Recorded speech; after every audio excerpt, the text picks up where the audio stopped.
Pax et Bonum.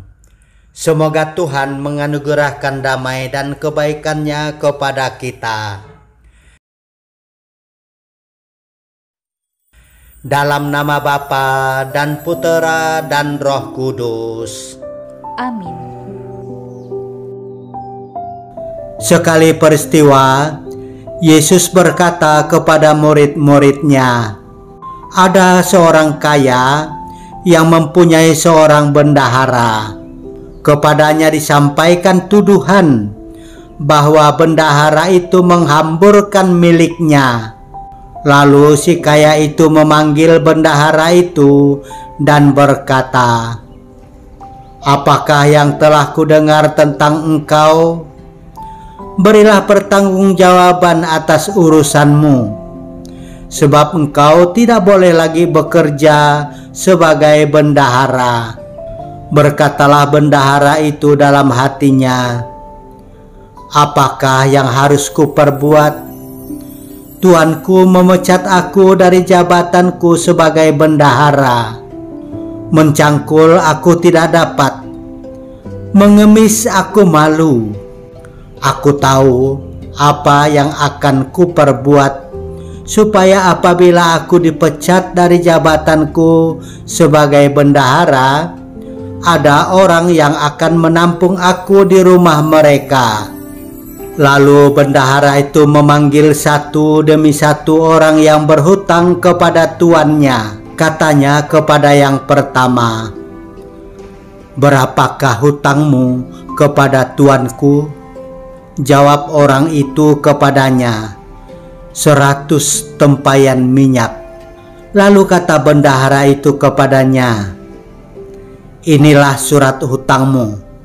Duduklah dan buatlah surat hutang lain sekarang juga, 50 tempayan.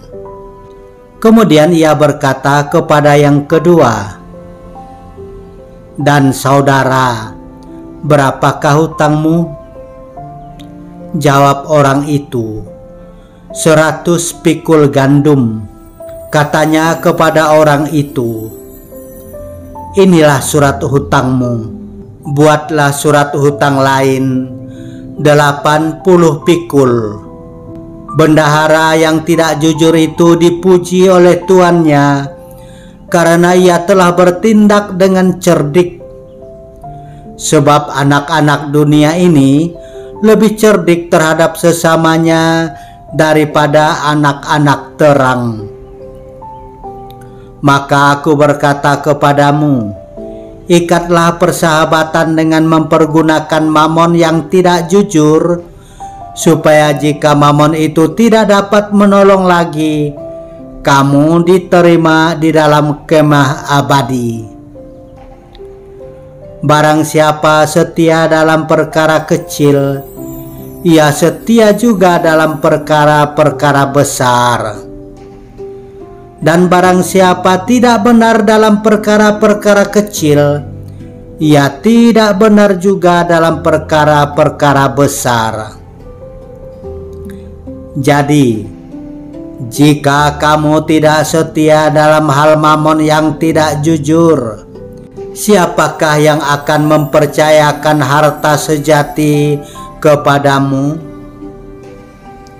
Dan jika kamu tidak setia dalam harta orang lain, siapakah yang akan menyerahkan hartamu sendiri kepadamu? Seorang hamba tidak dapat mengabdi kepada dua tuan, karena jika demikian, ia akan membenci yang seorang dan mengasihi yang lain, atau ia akan setia kepada yang seorang dan tidak mengindahkan yang lain. Kamu tidak dapat mengabdi kepada Allah dan kepada Mammon. Demikianlah sabda Tuhan.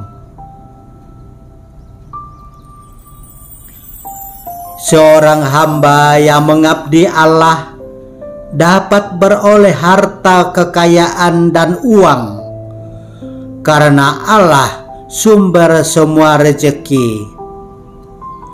Tetapi seseorang yang menghambakan dirinya kepada mamon atau kepada harta kekayaan dan uang, sulit mencintai Allah. Sebab di mana hartanya, di situ hatinya. Maka carilah dahulu kerajaan Allah dan kebenarannya, maka semuanya itu akan ditambahkan kepadamu. Marilah kita berdoa. Allah Bapa sumber segala rezeki, aku mengucap syukur kepadamu atas segala berkat-Mu. Terima kasih, Engkau telah mencukupkan segala keperluanku dan keluargaku. Ajari kami mengelola harta dan keuangan dengan bijak dan ikhlas, berbagi dengan yang berkekurangan. Bapa kami yang ada di surga, dimuliakanlah nama-Mu, datanglah kerajaan-Mu, jadilah kehendak-Mu di atas bumi seperti di dalam surga. Berilah kami rejeki pada hari ini, dan ampunilah kesalahan kami, seperti kami pun mengampuni yang bersalah kepada kami. Dan janganlah masukkan kami ke dalam pencobaan, tetapi bebaskanlah kami dari yang jahat. Kemuliaan kepada Bapa dan Putera dan Roh Kudus, seperti pada permulaan, sekarang, selalu, dan sepanjang segala abad. Amin. Tuhan bersamamu dan bersama roh-Mu. Tuhan memberkati engkau dan melindungi engkau. Amin. Tuhan menyinari engkau dengan wajah-Nya dan memberi engkau kasih karunia. Amin. Tuhan menghadapkan wajah-Nya kepadamu dan memberi engkau damai sejahtera. Amin. Dalam nama Bapa dan Putera dan Roh Kudus. Amin.